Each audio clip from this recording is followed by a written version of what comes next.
जय मसीह की। आज हम बाइबल के सबसे शक्तिशाली और जीवन बदलने वाले अध्यायों पर चर्चा करेंगे। यूहन्ना रचित सुसमाचार के अध्याय 19 से 21। ये अध्याय केवल एक कहानी नहीं है, बल्कि यह मानवता के लिए परमेश्वर के प्रेम की पराकाष्ठा है।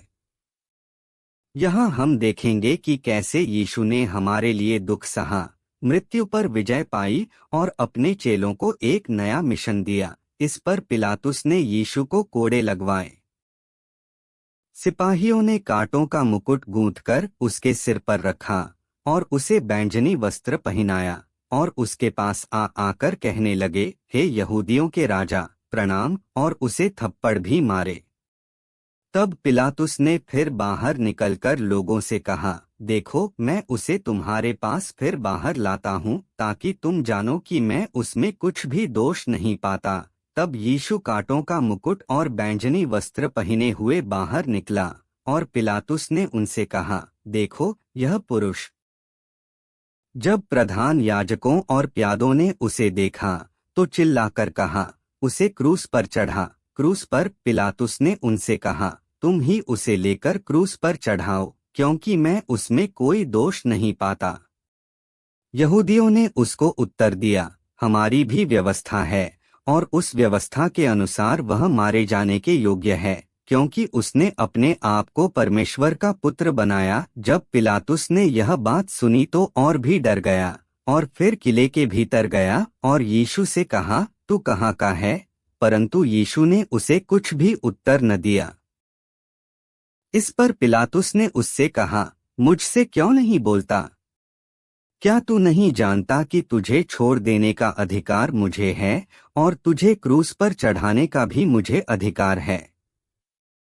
यीशु ने उत्तर दिया, यदि तुझे ऊपर से न दिया जाता तो तेरा मुझ पर कुछ अधिकार न होता। इसलिए जिसने मुझे तेरे हाथ पकड़वाया है उसका पाप अधिक है।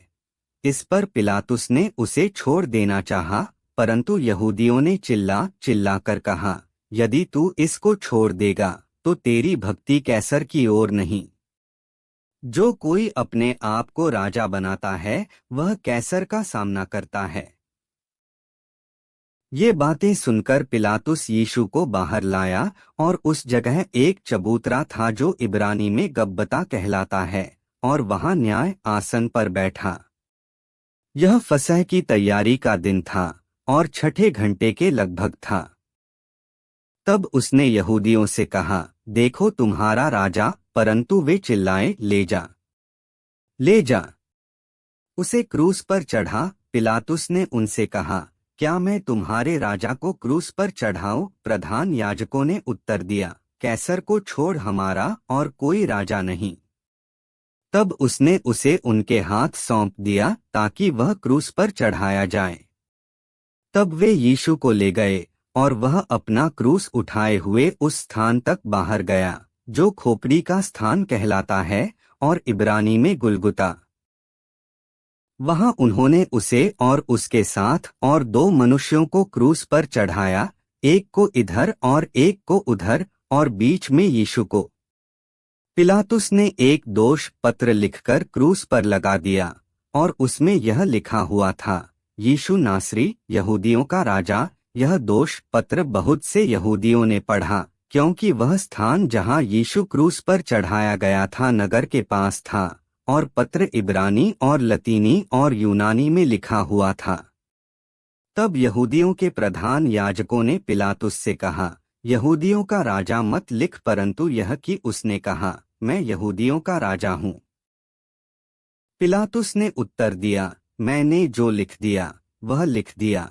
जब सैनिक यीशु को क्रूस पर चढ़ा चुके तो उसके कपड़े लेकर 4 भाग किए, हर सैनिक के लिए एक भाग, और कुर्ता भी लिया, परंतु कुर्ता बिन सियन ऊपर से नीचे तक बुना हुआ था।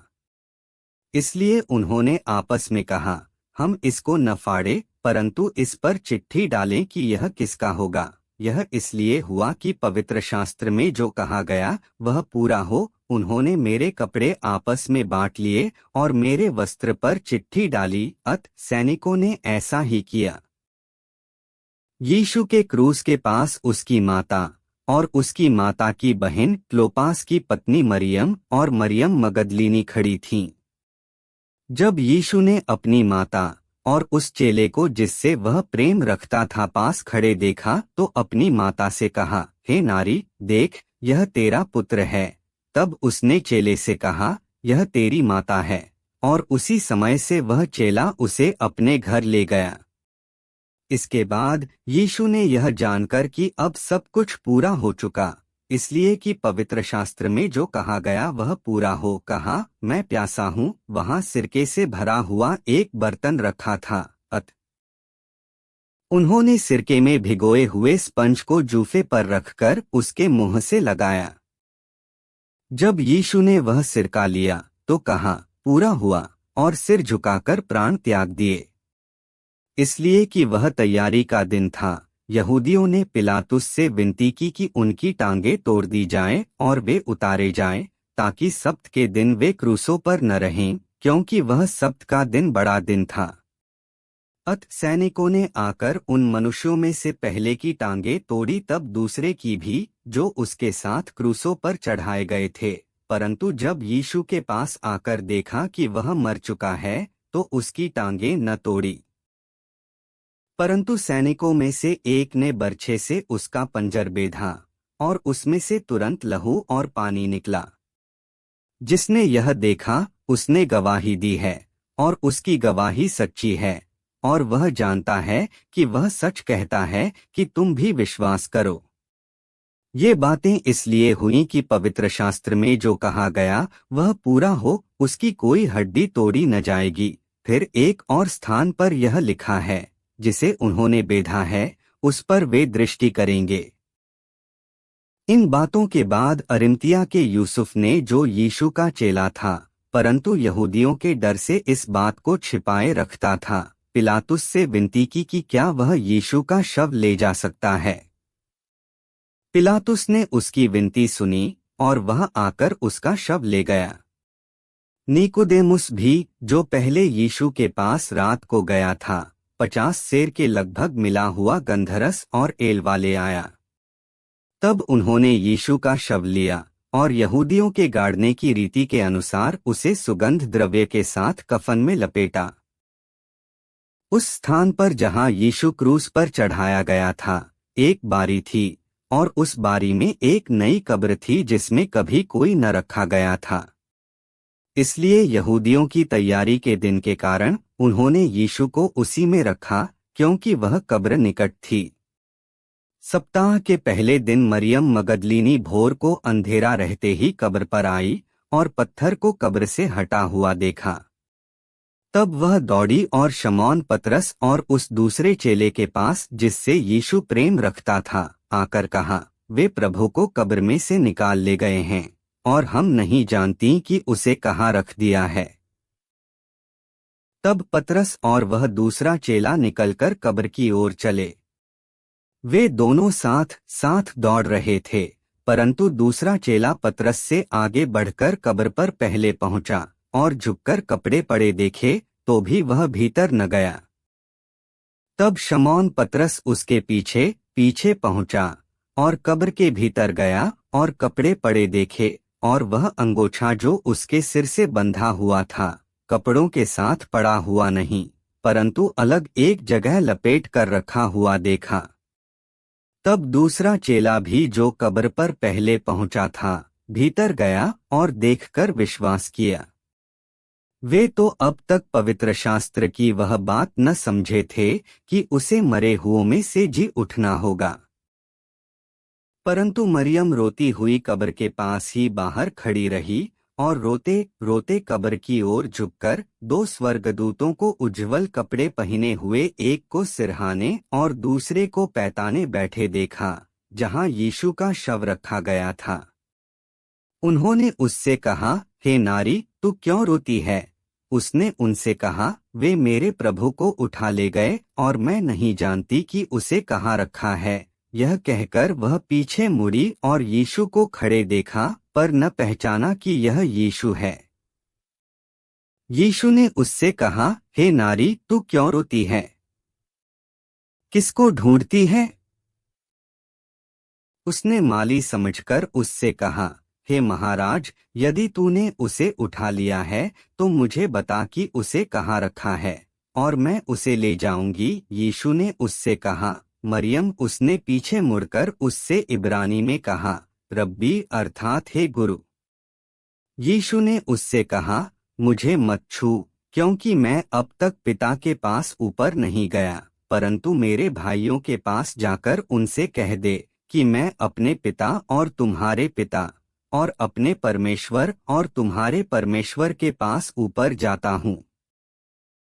मरियम मगदलीनी ने जाकर चेलों को बताया, मैंने प्रभु को देखा और उसने मुझसे ये बातें कहीं। उसी दिन जो सप्ताह का पहला दिन था, संध्या के समय, जब वहां के द्वार जहां चेले थे यहूदियों के डर के मारे बंद थे, तब यीशु आया और उनके बीच में खड़ा होकर उनसे कहा, तुम्हें शांति मिले। और यह कहकर उसने अपना हाथ और अपना पंजर उनको दिखाए। तब चेले प्रभु को देखकर आनंदित हुए। यीशु ने फिर उनसे कहा, तुम्हें शांति मिले। जैसे पिता ने मुझे भेजा है वैसे ही मैं भी तुम्हें भेजता हूँ। यह कहकर उसने उन पर फूंका और उनसे कहा, पवित्र आत्मा लो। जिनके पाप तुम क्षमा करो वे उनके लिए क्षमा किए गए हैं, जिनके तुम रखो वे रखे गए हैं। परंतु 12 में से एक अर्थात थोमा, जो दिदुमुस कहलाता है, जब यीशु आया तो उसके साथ न था। जब अन्य चेले उससे कहने लगे, हमने प्रभु को देखा है, तब उसने उनसे कहा, जब तक मैं उसके हाथों में कीलों के छेद न देख लूं और कीलों के छेदों में अपनी उंगली न डाल लूं और उसके पंजर में अपना हाथ न डाल लूं, तब तक मैं विश्वास नहीं करूंगा। 8 दिन के बाद उसके चेले फिर घर के भीतर थे और थोमा उनके साथ था और द्वार बंद थे। तब यीशु आया और उनके बीच में खड़े होकर कहा, तुम्हें शांति मिले। तब उसने थोमा से कहा, अपनी उंगली यहाँ लाकर मेरे हाथों को देख और अपना हाथ लाकर मेरे पंजर में डाल और अविश्वासी नहीं परंतु विश्वासी हो। यह सुन थोमा ने उत्तर दिया, हे मेरे प्रभु, हे मेरे परमेश्वर। यीशु ने उससे कहा, तूने मुझे देखा है, क्या इसलिए विश्वास किया है? धन्य वे हैं जिन्होंने बिना देखे विश्वास किया। यीशु ने और भी बहुत से चिन्ह चेलों के सामने दिखाए जो इस पुस्तक में लिखे नहीं गए, परंतु ये इसलिए लिखे गए हैं कि तुम विश्वास करो कि यीशु ही परमेश्वर का पुत्र मसीह है और विश्वास करके उसके नाम से जीवन पाओ। इन बातों के बाद यीशु ने अपने आप को तिबिरियास झील के किनारे चेलों पर प्रकट किया और इस रीति से प्रकट किया, शमौन पतरस और थोमा जो दिदुमुस कहलाता है और गलील के काना नगर का नतनेल और जब्दी के पुत्र और उसके चेलों में से 2 और जन इकट्ठे थे। शमौन पतरस ने उनसे कहा, मैं मछली पकड़ने जा रहा हूँ। उन्होंने उससे कहा, हम भी तेरे साथ चलते हैं। वे निकलकर नाव पर चढ़े, परंतु उस रात कुछ न पकड़ा। भोर होते ही यीशु किनारे पर आ खड़ा हुआ, तो भी चेलों ने नहीं पहचाना कि यह यीशु है। तब यीशु ने उनसे कहा, हे बालकों, क्या तुम्हारे पास कुछ मछलियां हैं? उन्होंने उत्तर दिया, नहीं। उसने उनसे कहा, नाव की दाहिनी ओर जाल डालो तो पाओगे। उन्होंने जाल डाला और जब वे किनारे पर उतरे तो उन्होंने कोयले की आग और उस पर मछली रखी हुई और रोटी देखी। यीशु ने उनसे कहा, जो मछलियां तुमने अभी पकड़ी हैं उनमें से कुछ लाओ। तो शमौन पतरस ने डोंगी पर चढ़कर 153 बड़ी मछलियों से भरा हुआ जाल किनारे पर खींचा और इतनी मछलियां होने पर भी जाल न फटा।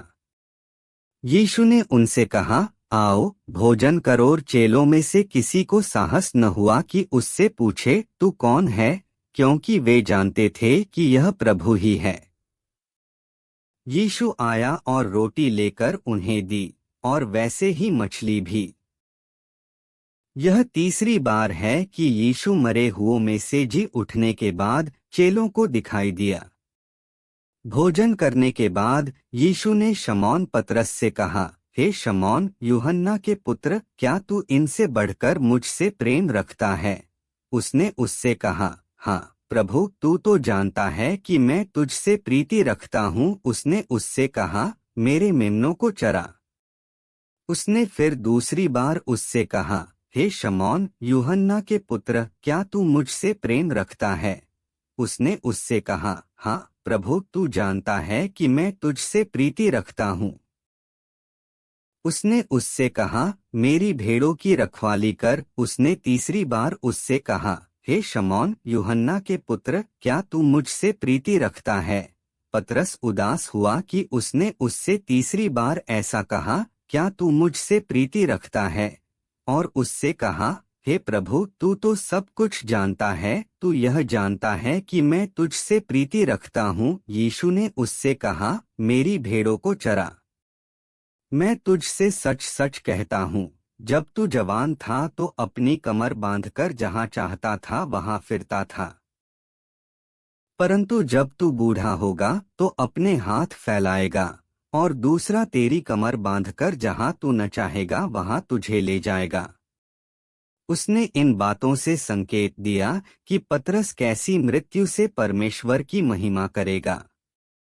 और तब उसने उससे कहा, मेरे पीछे हो ले। पतरस ने मुड़कर उस चेले को, इसलिए भाइयों में यह बात फैल गई कि वह चेला न मरेगा। तो भी यीशु ने उससे यह नहीं कहा कि वह न मरेगा, परंतु यह कि यदि मैं चाहूँ कि वह मेरे आने तक ठहरा रहे तो तुझे इससे क्या? यह वही चेला है जो इन बातों की गवाही देता है और जिसने इन बातों को लिखा है, और हम जानते हैं कि उसकी गवाही सच्ची है। और भी बहुत से काम हैं जो यीशु ने किए, यदि वे एक एक करके लिखे जाते तो मैं समझता हूँ कि पुस्तकें जो लिखी जाती वे संसार में भी न समाती। इसको अच्छे से समझा दो, हर एक वचन के नीचे उसका अनुवाद रहेगा। प्रिय भाइयों और बहनों, आज हमने क्रूस देखा, आज हमने खाली कब्र देखी, और आज हमने जीवित प्रभु को देखा। यीशु ने कहा, पूरा हुआ। लेकिन सवाल यह है, क्या हमारे जीवन में उसका काम पूरा हुआ है? अगर आज कोई है जो कहे, प्रभु मैं तुझ पर विश्वास करना चाहता हूँ, तो आज का दिन ही उद्धार का दिन है। आइए हम अपने सिर झुकाएं और प्रभु को अपने जीवन का राजा बनाएं। आमीन।